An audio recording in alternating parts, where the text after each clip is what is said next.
Let us pray. Our Heavenly Father, we give you thanks for this day and for the topic that we are about to discuss. Quite important as we nurture our next generation.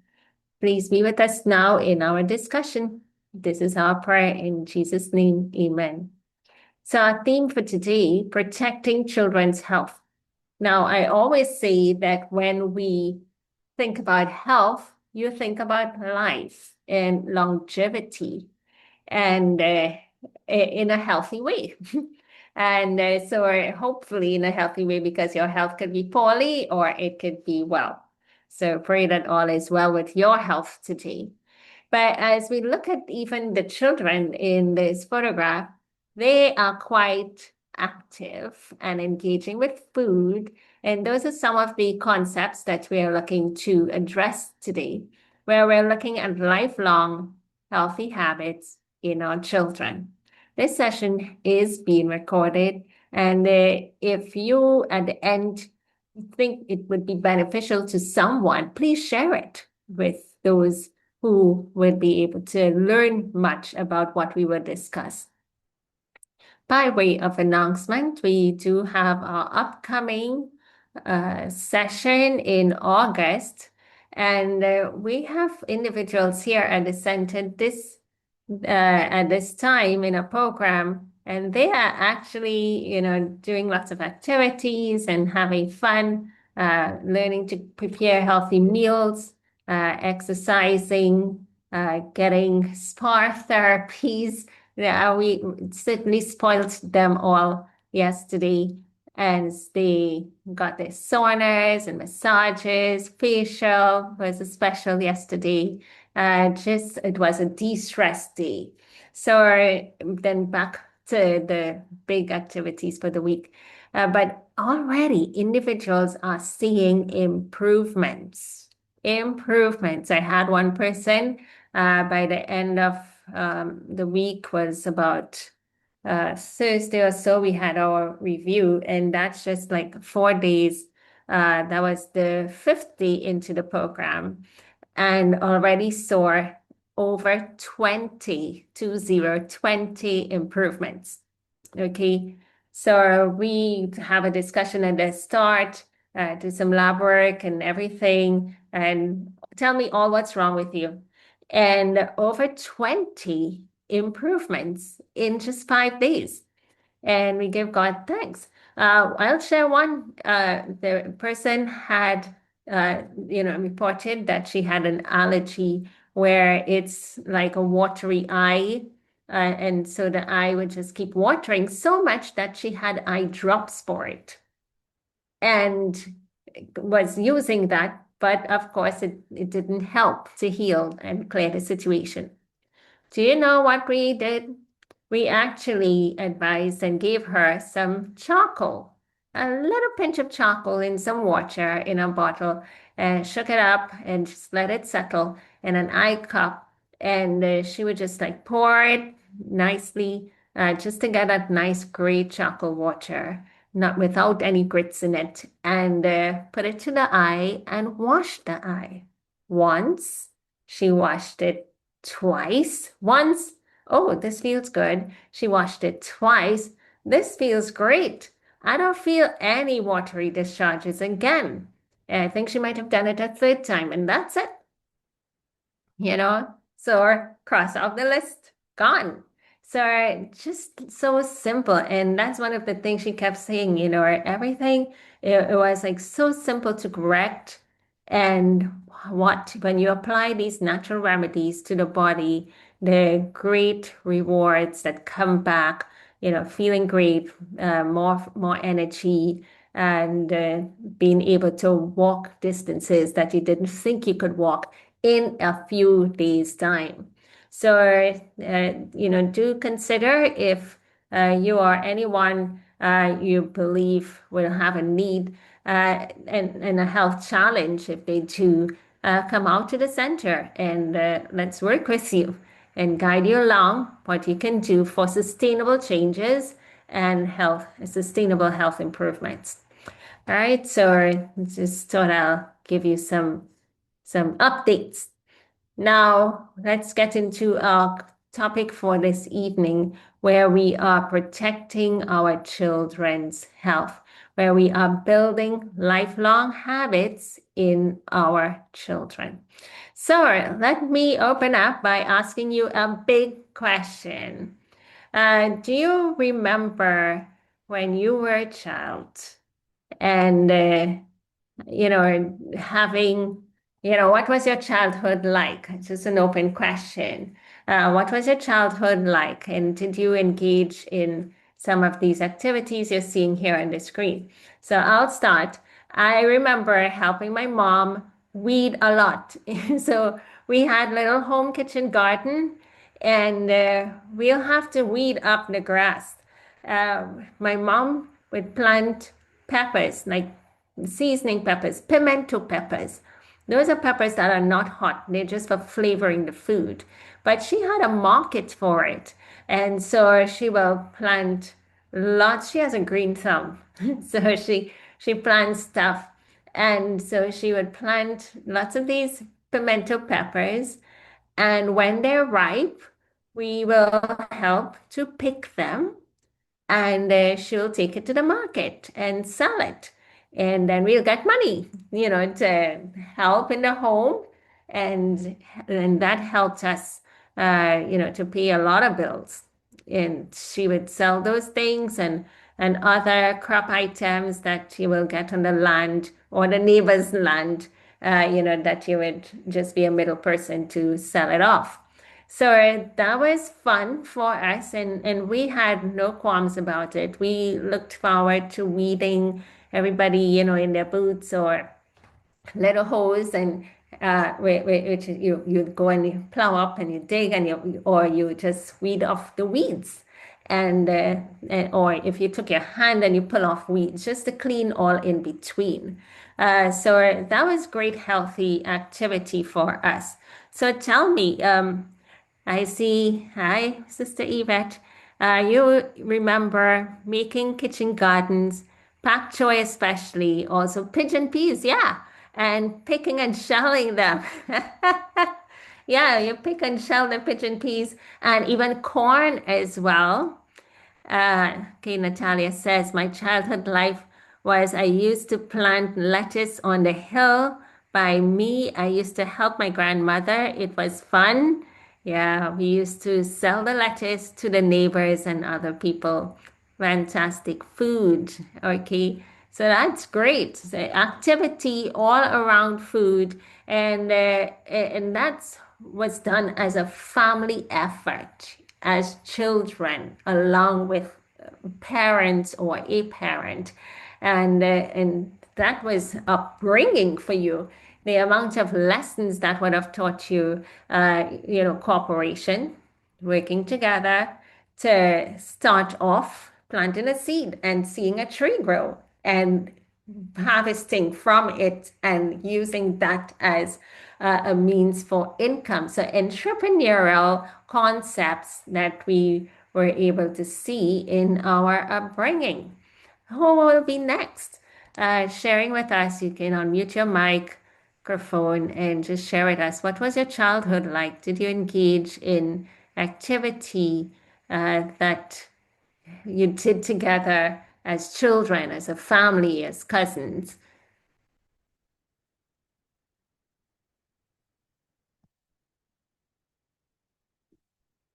Okay. All right. So someone is saying, I grew up in a farm and grew crops and cared for goats and chickens. Hi, Ria Mohammed. Okay, so you Hi, hi, sis. Good night, everyone. right. Yeah, so my experiences as far as I can remember myself, one of Mm-hmm. my earliest memories is I think it was my fifth birthday. My Mm-hmm. dad brought home a chick, this little black chick in his pocket for me. Uh-huh. And I don't know what was back then, but I remember that chick laying twice a day. We used to collect egg from that chick.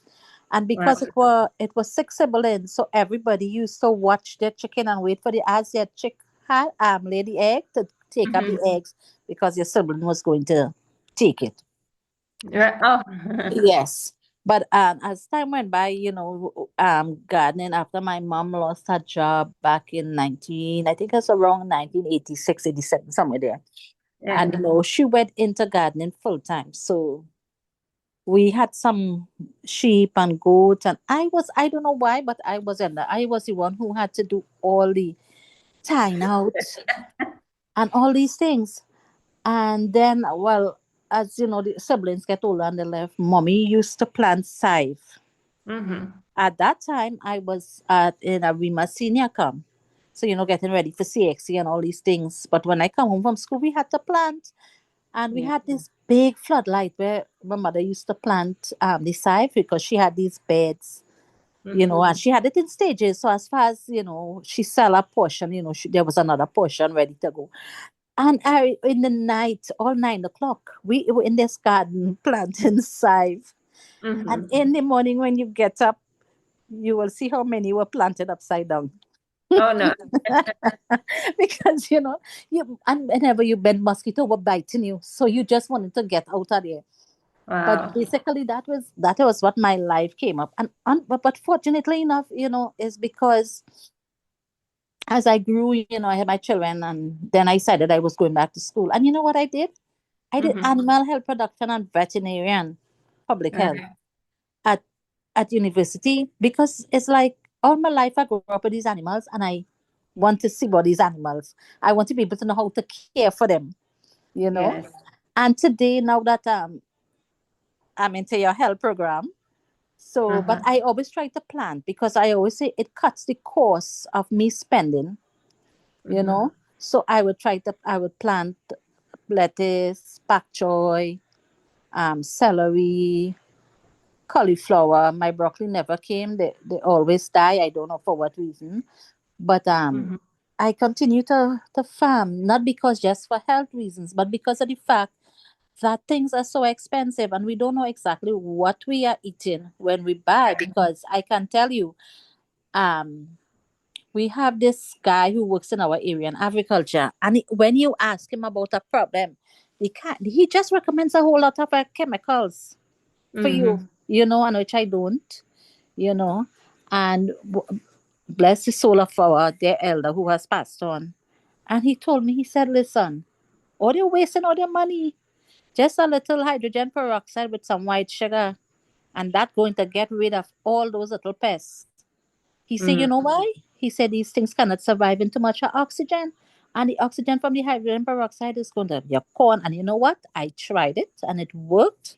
Mm-hmm. And that is what I use. So what I does is, like, sometimes the garlic, if I have like extra garlic, when I make my seasoning, I wash the container, and then I will throw it between things like the cabbage and all these things that, pests like to attack. Mm-hmm. And it has worked. It Right. has worked. So, it's you're not too late. And as I always tell people, if you don't have space, buckets work well. Mm-hmm. So I would just encourage people, get into it. Not, I mean, if you can afford, you want to do it and expand that, you do it commercially. But for me, when I'm talking health wise, you cook, you plant your food, you reap and you eat, and you know what you put into your bodies. Mm-hmm. So I'm just happy to share with you guys. Thank you so much.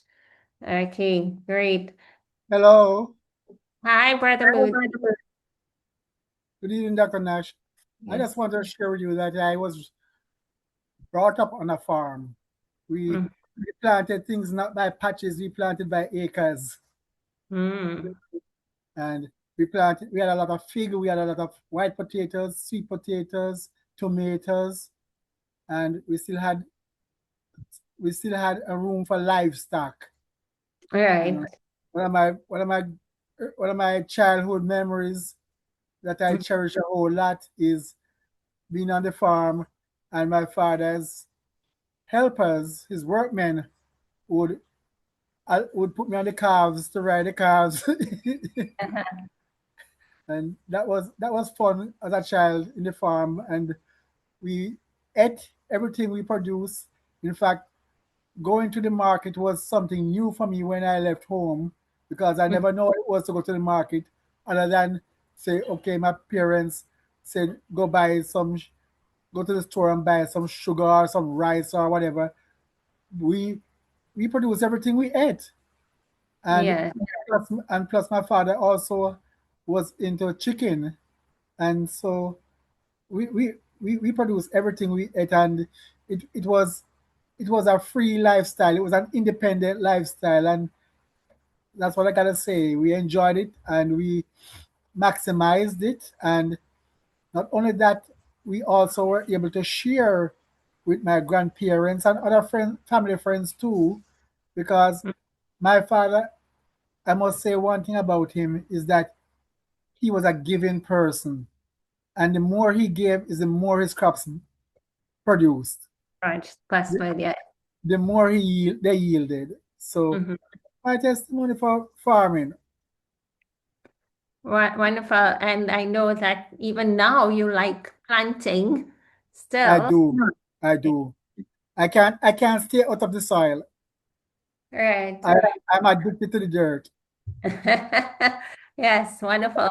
And that's what we are looking at today, where we are building these lifelong habits.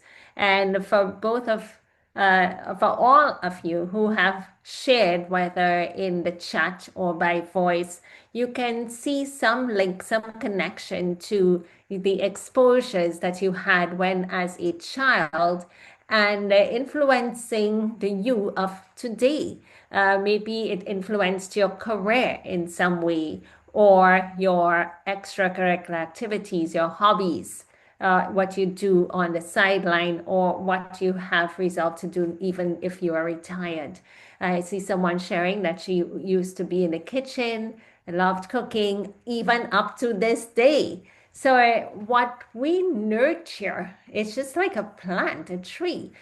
Having a good head start in its early formative years of growth is the same way with our children. What we nurture them will play out in their future lives. They're just little people, and soon they're going to be big people. But values we're looking at. We're looking at the character that's being built. Like Miss Ria shared about them having farms and chicken and so forth. And she loved and cared for animals so much that she went into that field for her career. So it's the character that's being formed. It's a serious phase of life. And if you have the influence of some child, always try your input to be a positive one. What you are passing on, I mean, these are young minds, they are in that growth and learning phase. They don't know the world. And their introduction to it is by what we expose them to. However, we live in a world today that is different, and we want to look at some other areas that they would be getting exposures to. And so we're going to be looking at screen. We'll talk about the foods and we'll talk about some activity. But we'll get into that shortly. So why do these habits matter? I just shared some that were real that we could identify with from our discussion. So habits are easier to build from early. Okay, they're easier to build in the early years. Just on the weekend, I have a niece. She's just like 4.5 years of age, and it was last week Sunday. Last week, Sunday evening, my sister sent it some videos, like about 6 videos in the our home chat. So, as a family, all the siblings and our mom, we have a chat where we connect, and even our children, they are on that chat too. So everybody in this unit, we're on that WhatsApp chat. So any announcements, any struggles, or whatever you want to share. So my sister put out about 6 little video clips of her 4.5-year-old daughter singing, and she titled it Sunday Evening Concert.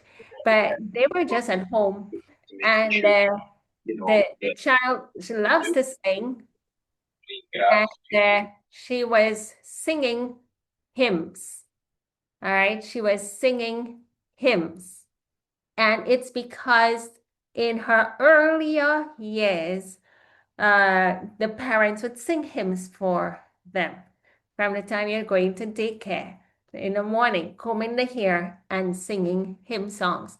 So now she knows songs like who would know some of the old time songs? How sweet are the tidings that greet the pilgrim's ear. And she knows all the words for it.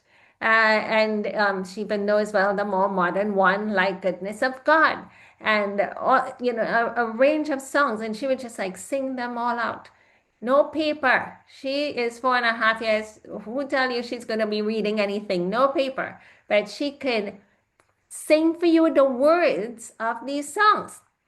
And so bravely, just stand in front of the TV. You hear what I say? Stand in front of the TV. TV isn't on, and she's there singing away. So, but again, my sister is nurturing that. The father is nurturing that. And then you celebrate the moments where they can now do it on their own.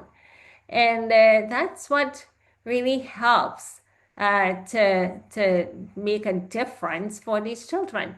And now we also want to look at home routines uh, that they tend to shape taste, our sleeping patterns, our mood, and what we focus and put our attention on. And healthy children become stronger learners and helpers. If we listen to some of the stories we just heard, folks were helping their parents. We did help their parents back in the home, and you grow up with that. That even as an adult, you look back to see what you can help with. Now, prevention begins before disease appears, and this is real that some of our children today are becoming diabetic, they're having heart issues. Someone shared with me recently of a child, I believe it was about 6, I believe about 6 years of age, dying from atherosclerosis, because we are talking about that topic. That is where you have the calcium plaque deposits growing in your arteries that can cause your arteries to narrow, less blood flow to the heart or to the brain or other organs, and cause damage. So this child was about 6, and that was real situation. So we were talking about how children are becoming ill early and earlier. And here, someone less than 10 years old dying from a condition that should rarely show up to people in their 50s, 60s, and 70s. So the lifespan of man is just reducing. So children need loving structure. This is big. Structure is important. Not just going through, the way we feel, what we feel to do today. You get up at any odd time. Getting up early in the day at set times, even on weekends, is important. And for those who had to help their parents in the garden and see about animals, you had to get up early. So you grew up with that. And now, as you have the structure, you find that there's more joy, even in our food, our environment, our movement, our rest, and the spiritual guidance, because many times you would have some spiritual influence by your religious belief. So all of these are important in the early years of our children. So let's delve into it. Okay, let's see. We are planting seeds in with our children. Wonderful. My grandson sings the whole of Holy Dine. Yes, at the age of 3. I was really surprised how fast he learned. Their brain is like sponge, and whatever you put in, don't underestimate them. They can take whatever you put in. They are learning. They will take it up, and they would spill back the results from that. They're never too young to learn. They're never too young to learn. My baby brother is 2 years old, and he loves to sing songs, even though I don't understand what he's singing, but he loves it. Wonderful. Yeah, just encourage them. Okay, so let's look at the screen time. Now, reducing screen time in our picture here. Look, one child is on screen and the other two are with activity. So let's see how we could replace this. We're living in a world where you have a lot of screen. Even in the school system, they're given homework and told to go to the screen for help, for assistance to put together their homework assignments. And then in some countries, like in my country here, at one point, all the children going into from the elementary into the secondary school were given laptops. It's the advanced world in which we live. Is it positive? Big question. Is it negative influence? What are we engaging in? I know of some parents who would not allow their children to have phones until they're 18. But is that realistic today, in today's world, where children need to connect with their parents to get a ride home, where they may have other activities that they go to and they need to inform their parents about their whereabouts? So then children utilize the phones as a way to connect beyond the home. They connect with their friends all the time. You don't have to wait to see you on Monday. We're talking all the time. Weekends, holidays. The holidays is setting in now, which is why I chose to focus on children in the month of July, August. And what are we going to do and allow our children?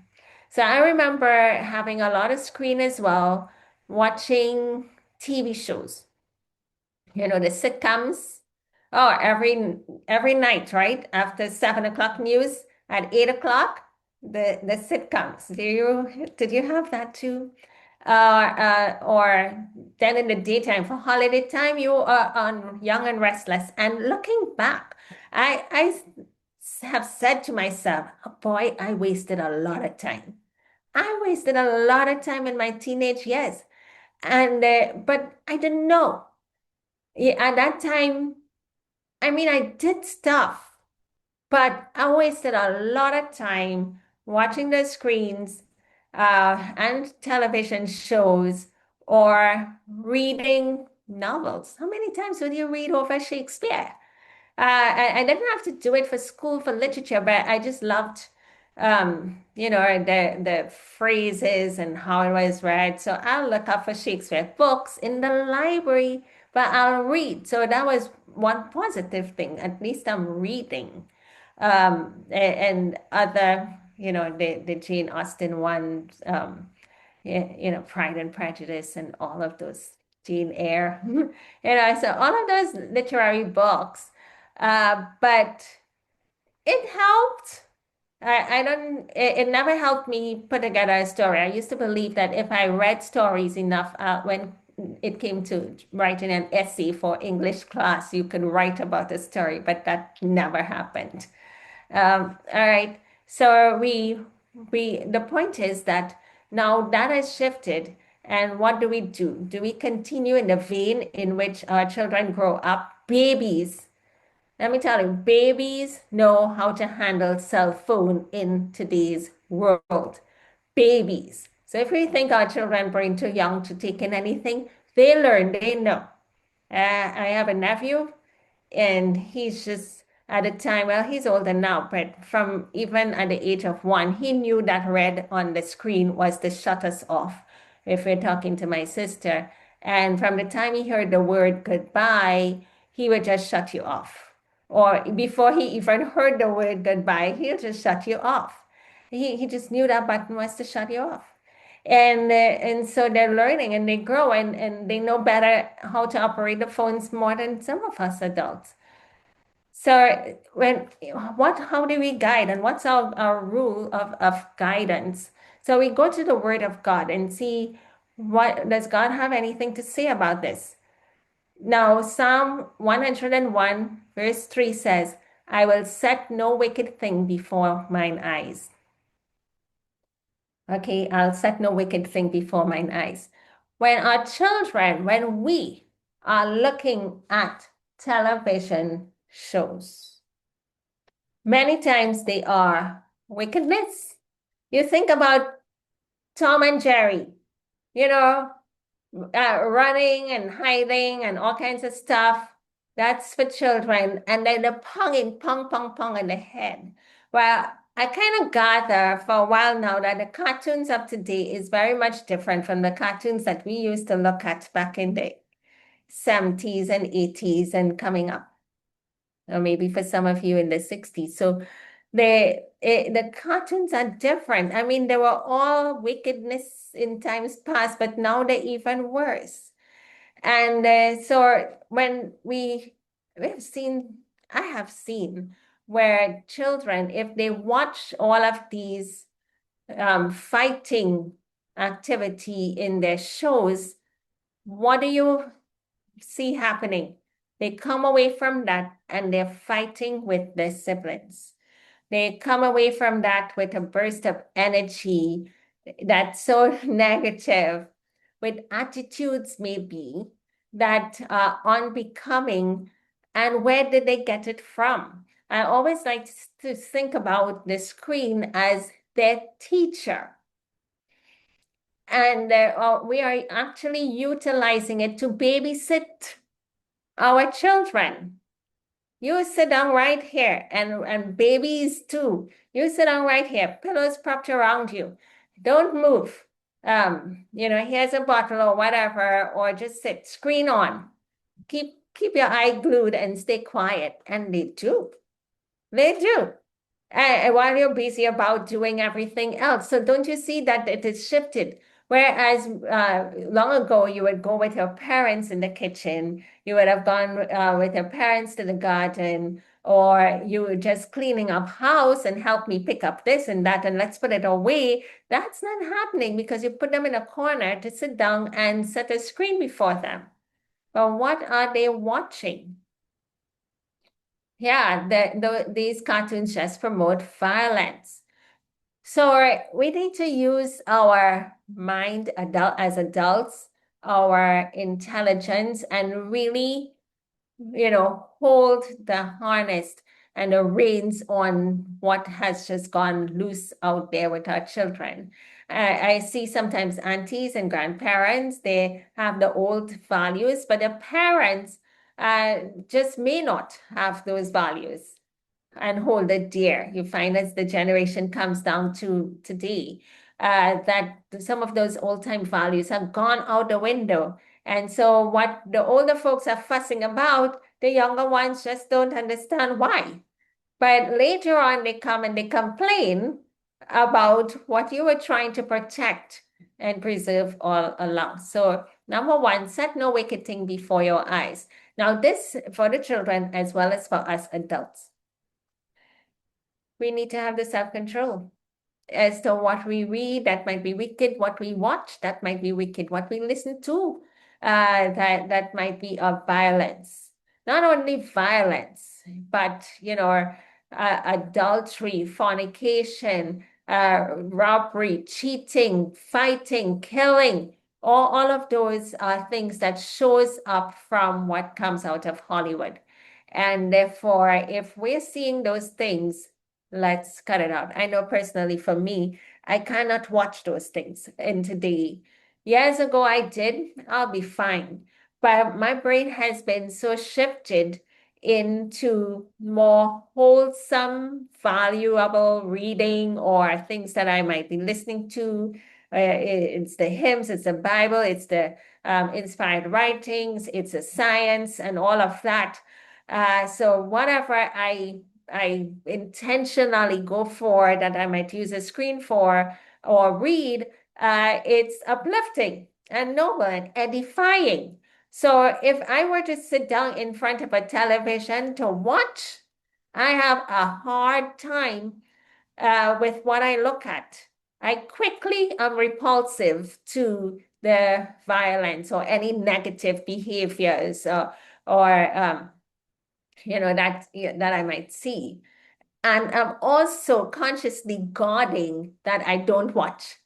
And if I do watch, I'm vexed with myself afterward because you know what?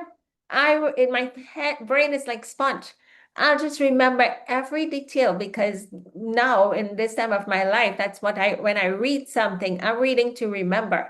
And I do remember. So I'm reading to remember, I'm reading in a way to retain. And so if I sit down in front of any of these stuff, I remember every detail for the next 24 hours for sure. And then I'm mad and upset. Why did I sit down? Why I'm passing by and I just happened to stand a little too long. And it's my brain just absorbs it and I don't like it. So and it's not of me, it's not noble, pure, and true. So we gotta be careful, to be disciplined as adults. Then when so someone is commenting, then when they get older and they are in school, they are starting fights and getting suspended or expelled from school because of the violence. And this is true. Violence in our schools are horrible. Our schools are physically being destroyed by children. I have a sister, she's a teacher, and she confesses that her school, you'd not think that children learn there. The behavior is so much animalistic, literally. They will take a chair and bang it just to break it. And the tables and some classrooms have no chairs. So it's really terrible. And then they're fighting each other. So what else does God give us as guidelines? In Philippians 4:8 says, finally, brethren, whatsoever things are true, whatsoever things are honest, whatsoever things are just, whatsoever things are pure, whatsoever things are lovely, whatsoever things are of a good report, if there be any virtue, if there be any praise, think about these things. So that's our blueprint. That's our benchmark. Is this true? Is this just, honest, pure, lovely, good? If it doesn't meet that criteria, just leave it alone. Because we are therefore filling our minds and our brain and our body by extension with these values that influences our moral standards and our spiritual connection with God. So that's what we do. We just don't live haphazardly. Thank God he's given guidelines. Now let's see. Here are some quotations. The nature of man is threefold. We have the physical, intellectual, and moral powers. Okay, physical, intellectual, and moral. We are a whole being. There's no separation of my mind from my body. I'm just me. My moral powers, my moral beliefs and standing, it's all within what makes me me and make you you. Now, next point. Teach your children to be useful, then the habit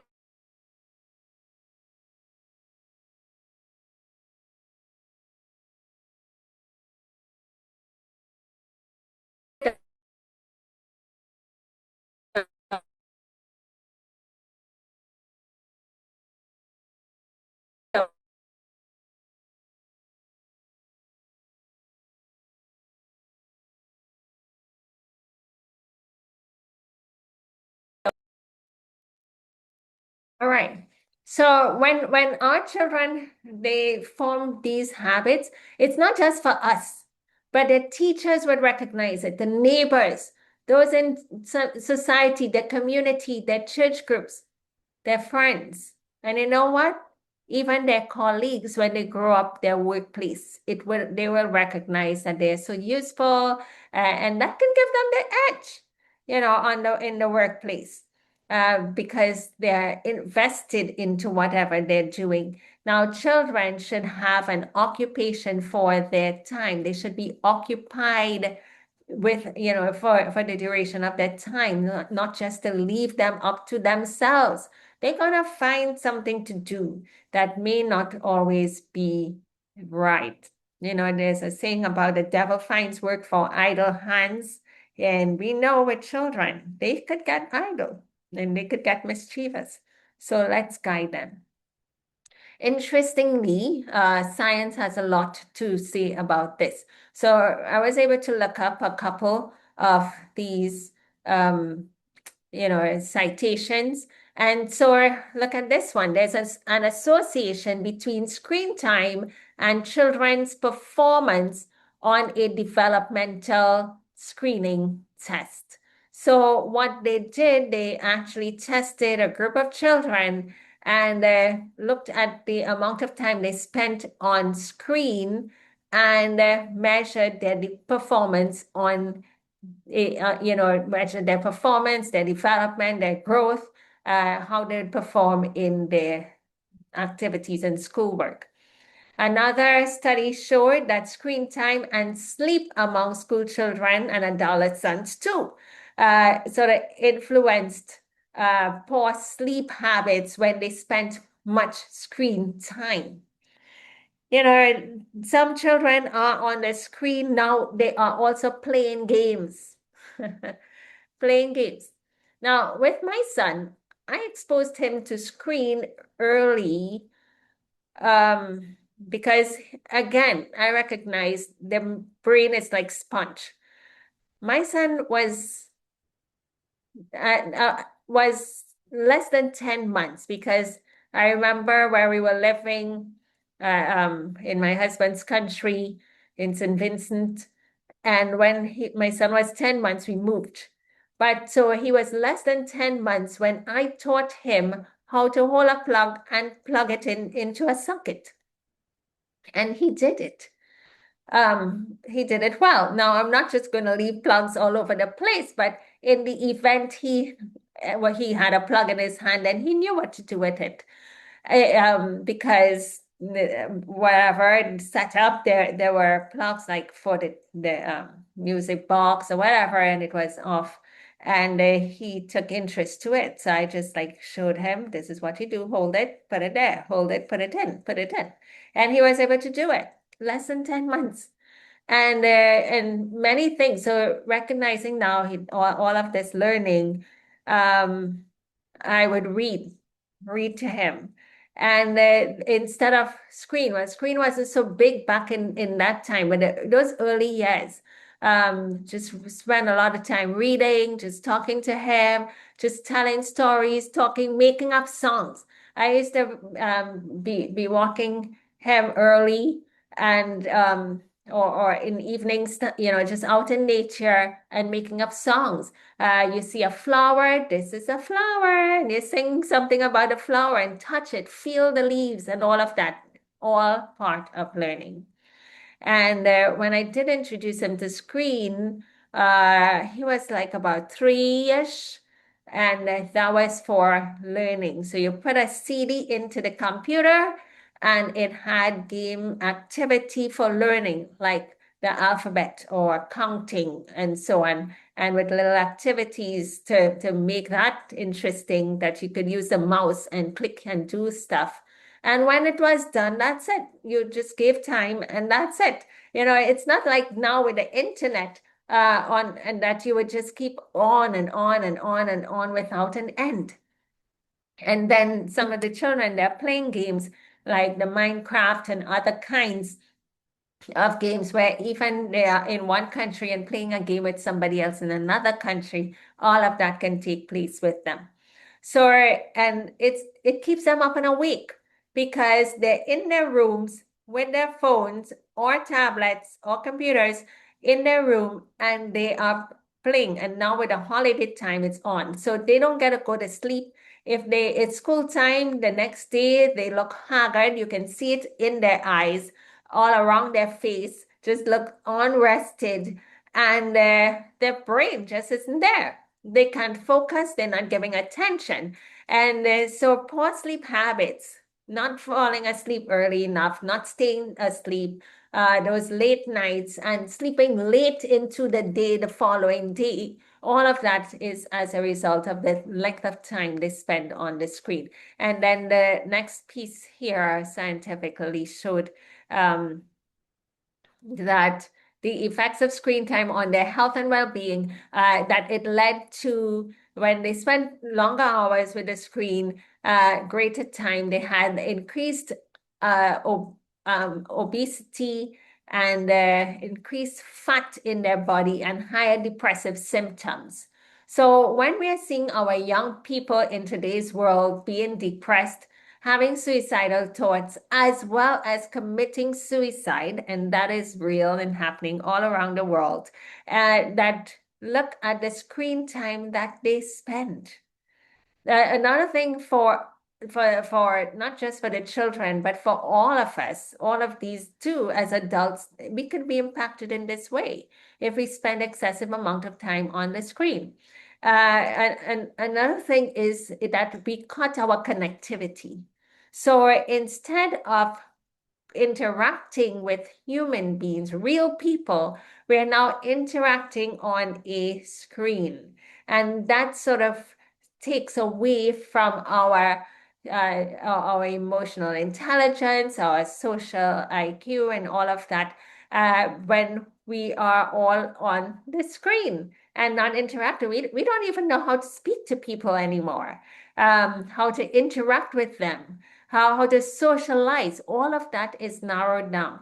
And so what we need to do is to regain that, hold it back. So how do we correct this for our children?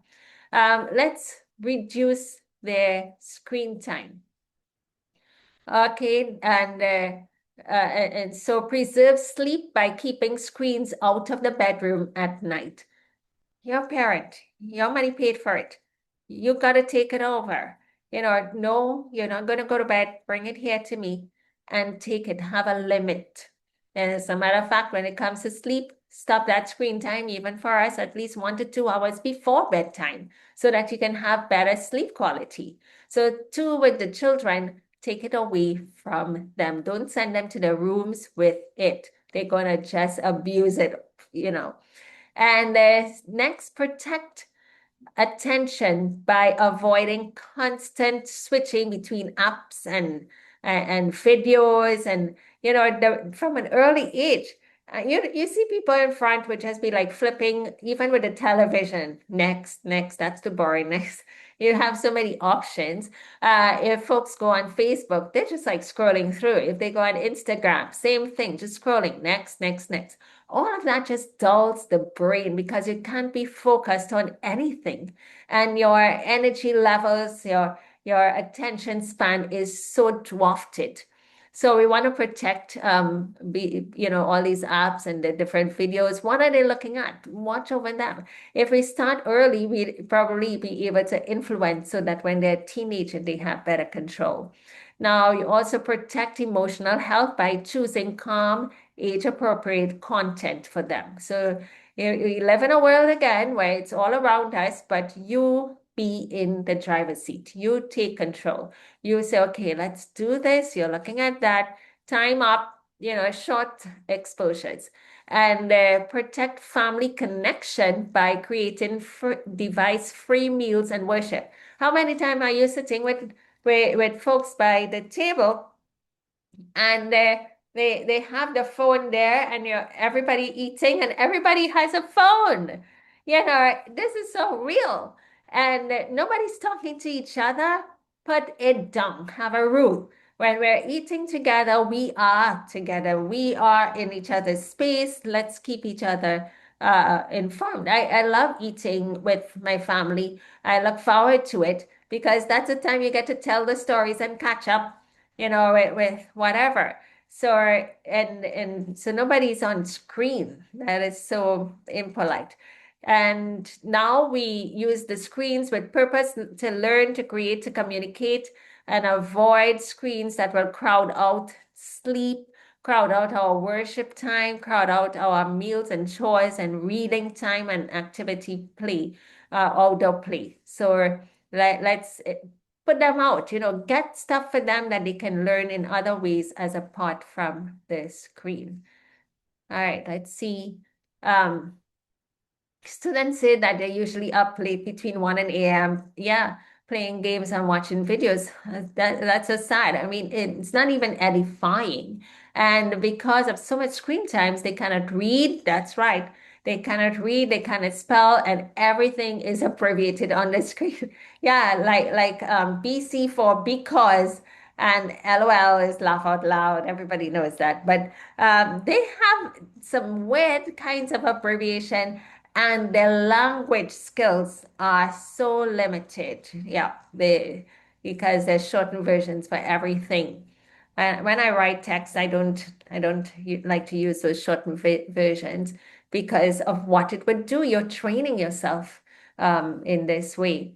Good. So as we wrap up here, we're looking at the having a family screen time reduction plan. What are we going to do together as a family to reduce this threat that is around us? So set clear places that would be no screen at mealtime, certainly worship time.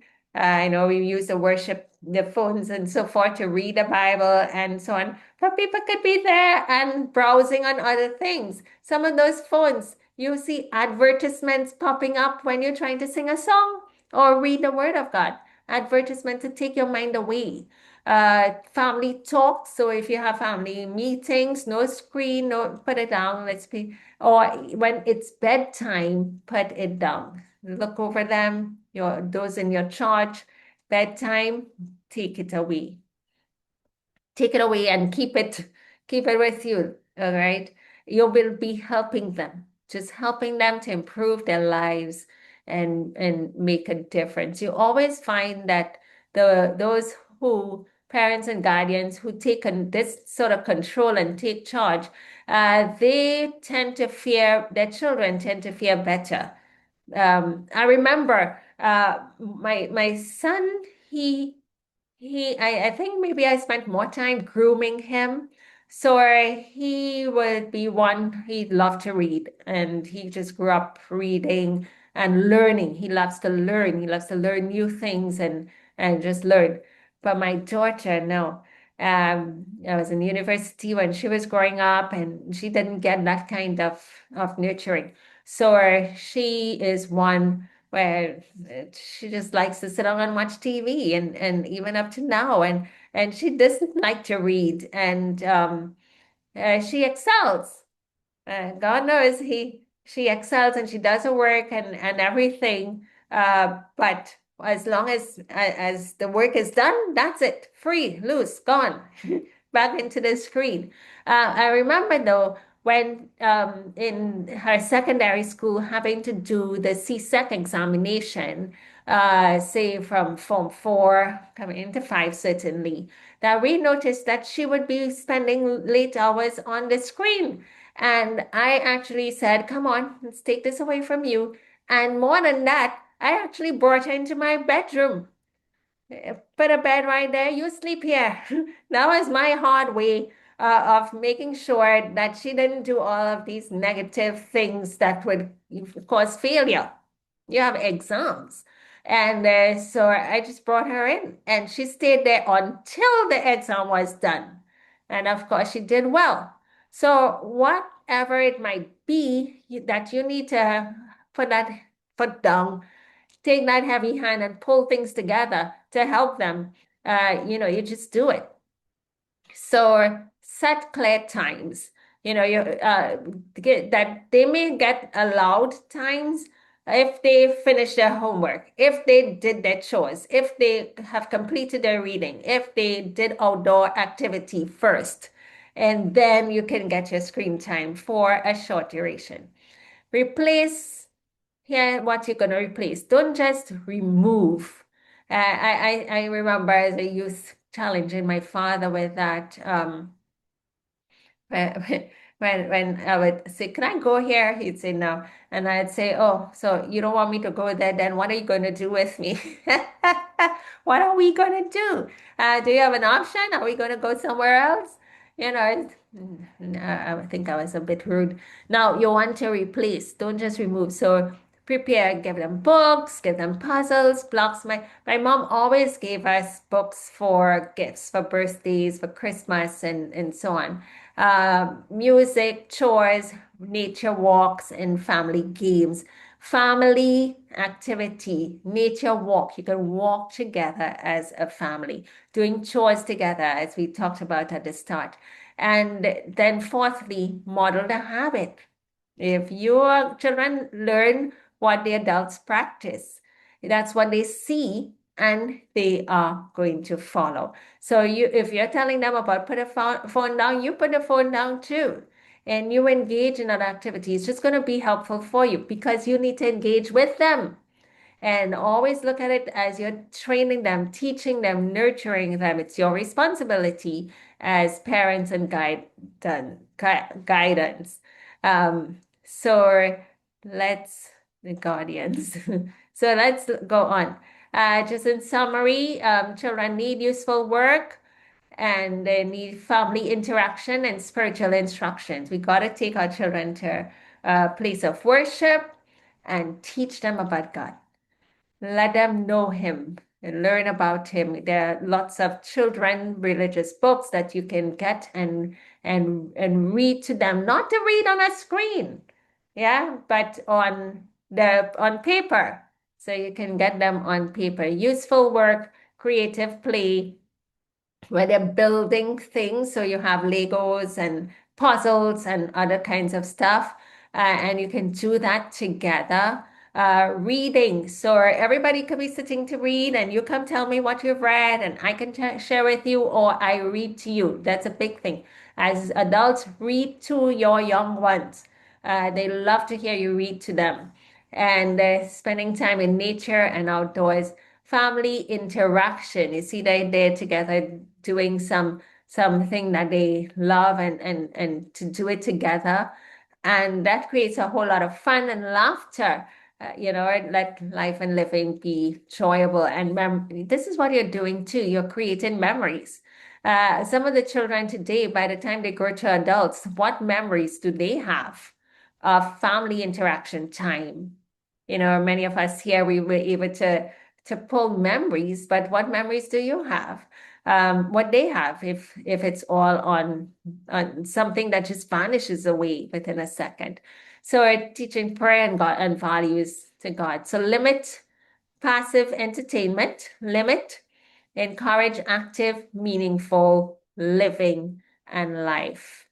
All right. So it's sort of ironic that I'm just going to share and show you something on screen for your children if they have to. If your children have to spend time on screen, then here's something positive that you can direct them to. So on my website, on my YouTube channel, and it's there on my website too. So on my website, Natalie Nash, drnatalienash.com. And just scroll down, you'll see Health with Auntie Natalie. And there I did some activity videos with my nephew a couple years ago. And it's because he was living with me and he was accustomed doing things together with me. So by the time we were ready to do these video shots, it was natural for him to participate and to do it because we were accustomed doing things together. So in the videos, actually would show us, in this first one, show me reading to him outdoors, shows us playing together, doing an activity outdoors, and then in the kitchen, preparing something that's child friendly.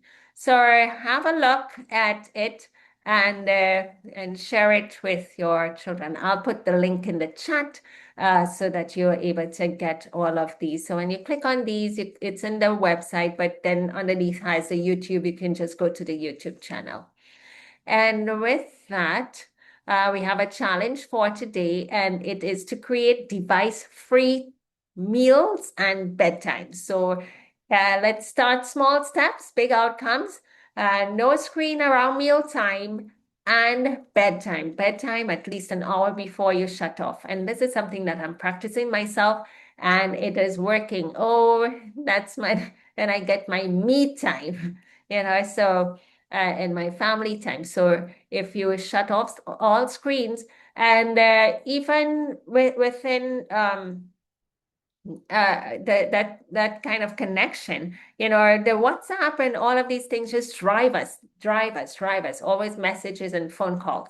There are times when I really want to sort of find my footing and regroup myself, that I'll just put that phone down for an entire day. The world won't stop, and nobody will fall apart. And in the evening, I just pick up all my messages and attend to it. And that just gives me time to be able to get what I need and focus that I need. So this week's challenge, create device-free meals and device-free bedtime routines. Our recipe for the week, let's give our children nice, healthy bananas and oats and flax seeds and so forth, and fruit. All of these things tend to help them with their brain health and with energy, with getting them feeling satisfied with their meal intake. And when children are children, let them be children. Get all the nice children stuff, all the nice children stuff for them. My sister has a rule. She doesn't get any of the cartoon type thing. So they would not get a Barbie doll, and they would not get um, any any Barbie shoes or Bugs Bunny shoes and those sort of thing, because they don't want to influence them into all of this hype. So they just keep neutral, but there's still things that are childlike and child friendly that you could interact and work with to keep their mind also guarded and away from the distractions of the world. So a nice little bowl of nice healthy meal. This is what we can put. Okay, so just inviting you if you have any questions. Now is the time. Any statements? Let's see. Someone is saying, and don't use a device when it is charging, and don't put it on the bed when it is charging. Very good advice. Yeah. I like to put my phone on airplane mode in the night if it is in my room, and away from me, certainly not on the bed. Okay. Do we have any feedback? Yep. Sister Nash, Ria Mohammed here. Yes.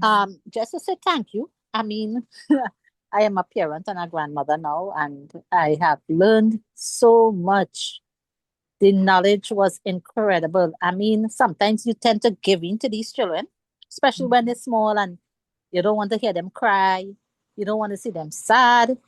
But we are saving our children for God's kingdom. So I understand.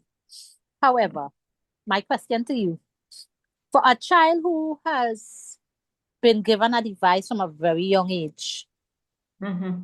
and uses this from, let me say, from 2 years, because I think I really need your help here. How do I get this child to give up? Because when he's at his other grandparents' home, Mm-hmm. I think that is a babysitting device. Yeah.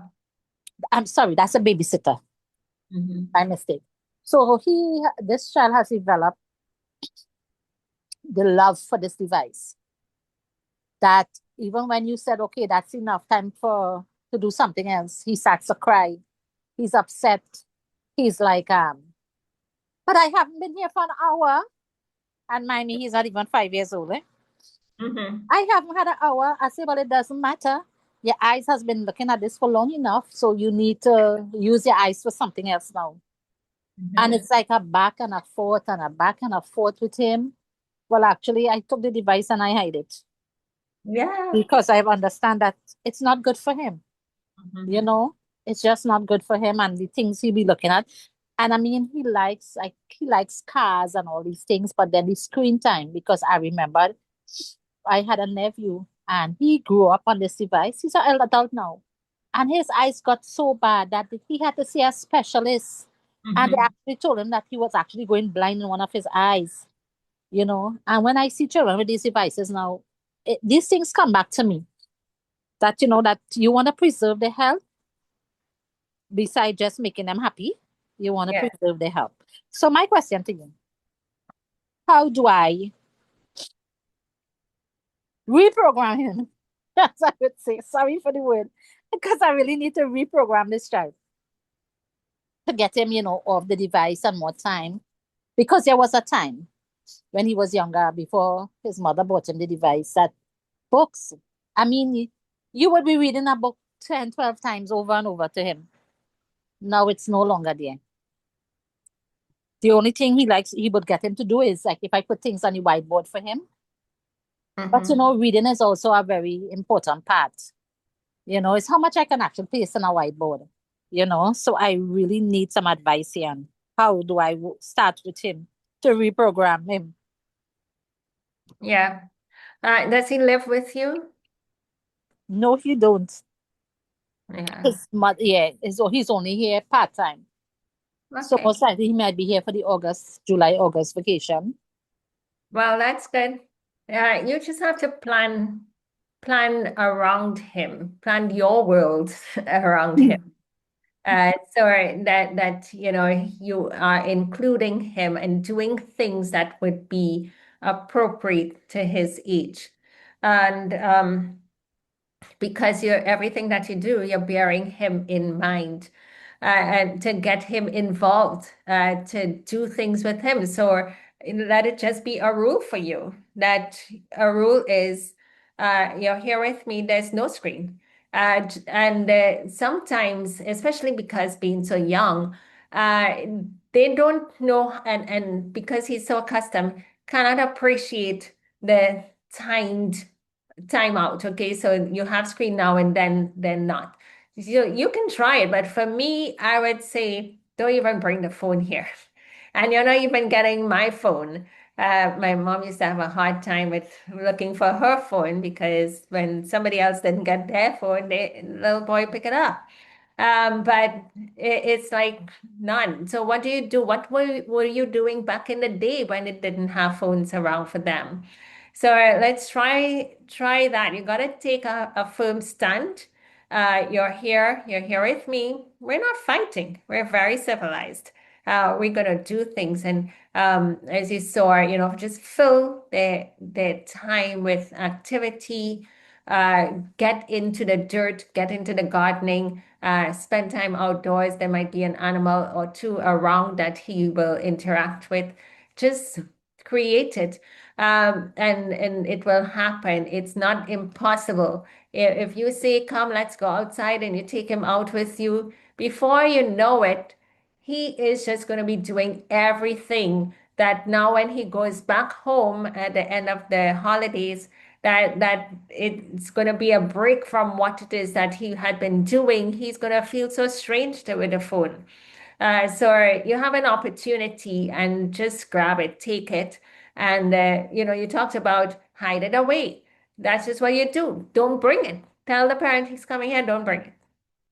And it's just not going to be. And he's not getting yours. Yours you would need to put up and away. So while we can still salvage the time, but create activities. Let's do things together that would be at your age. We're walking, you walking. We're walking together. We come back. We're preparing our breakfast. Just engage him. And one of the things, it sounds like he doesn't have other small ones. So children, when they don't have small ones around them, they tend to do a lot of adult things really early and be able to understand adult content quite early. And so, just work with it from that standpoint. When you're here with me, we're having a different type of fun, a different type of life. And that's the value, the legacy that you want to pass on to him. All of your lovely years of upbringing, you would be now doing things that your parents used to do to you and for you. If you sit and recall that, then you'd be able to occupy him pretty much. Dr. Nash, I don't have any children here at my home. However, but at his other grandparents, he has two cousins, and they are all device children. So even though he has other, Yeah, but when he touch you, you are different. Your space yeah, is friend, So, because you're influencing that. You don't have control once he leaves you. and you know the thing about it, we have goats, so I take him out. Sometimes I carry him and I take up the manual and I come. You know, I had bought him a little wheelbarrow and a shovel so he can shovel. And then he will do two shovel and ball. Granny, I going home. I'm tired. I said, but you didn't do anything to be tired. Mhm. So, you know, they learn this mentality from such a young age. But Yeah. I could say I'm tired and I go. You know, we have him active. We try to keep him as active. We take him outside. We go to see about the animals. You know, gonna tie out the goats and all these things. We try to keep him active. But once he's in the house, his brain is gone with that device. Yeah. Yeah. So I know I have a lot of work to do with him. And the thing is about it, he's going to be 5 in October and he's getting ready to go into primary school. And as you was talking earlier, he gives a lot of trouble to fall asleep. Mhm. And if he do for, you know, like, I think the last time he fall asleep early was on Friday evening. Just as we finished worshiping, he was out. And by 10 o'clock, he was up. But if Mhm. he goes to sleep late and gets up late in the morning, but when he goes to sleep early, he gets up in the night. Yeah, So it's I just am, so typical of all that we're discussing. This is reality, everyone, so it's really sad of what we are facing in today's world. Okay. Dr. Nash, Yes, hi. Mhm. I just wanted to interject that the realities of our society also puts an added pressure and an added challenge to child rearing and child disciplining, Mhm. because we we got to face the reality that there are homes, whether within our denomination or outside of our denomination, with with which our children are affiliated and thus producing grandchildren for us, wherein the whole matter of custody of these children influences a great deal as to how much influence and how much tutoring and character development can be assumed by one party. Mhm. Child living with one parent 3 days per week and the other parent has him for 4 days per week. It is very, very challenging in that atmosphere to get any uniformity. And in most instances, children in those settings are at the care and at the discretionary care of the grandparents, who, if they have enough influence over the parents, then they can say, when Johnny is with me or when Johnny is with his dad, he takes him to church. Mhm. When you have him on the week on your assigned weekend, you have him at the amusement park. There is no uniformity and there is no consistency in the child's life. So, I do not want to negate what you're saying and to put a damper disclaimer No, on it's what real. you're saying. But the reality is, Mhm. and I know it from close proximity, that when children are in homes that are split and also where values are north and south, east and west, that that significantly hampers the developmental process that the children are supposed to get. Thank you for your time. Brother Yeah. Moody, I do agree. You are quite correct. That's very true. Yeah. Thanks. All right. Thank you, everyone, for your participation this evening. Totally enjoyed hearing and this discussion. And we pray that it would be beneficial to someone.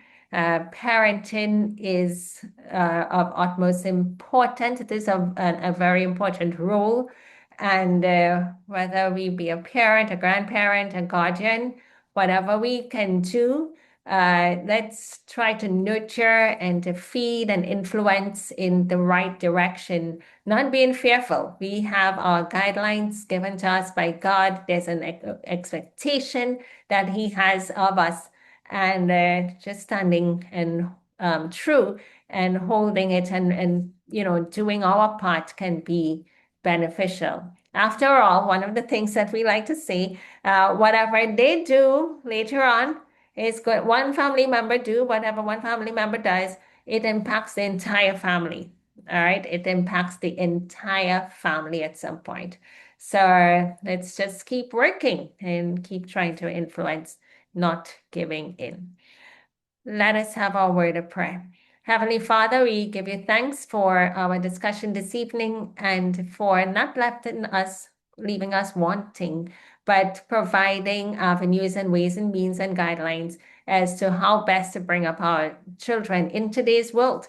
It is challenging, but it is not impossible. It is so possible once the minds are connected and we are observing the rules or the guidelines together. So we pray for our children that they be saved from the evils around them, and whatever we can do, that we do our part. Be with every family, continue to bless them. This is our prayer in Jesus' name. Amen.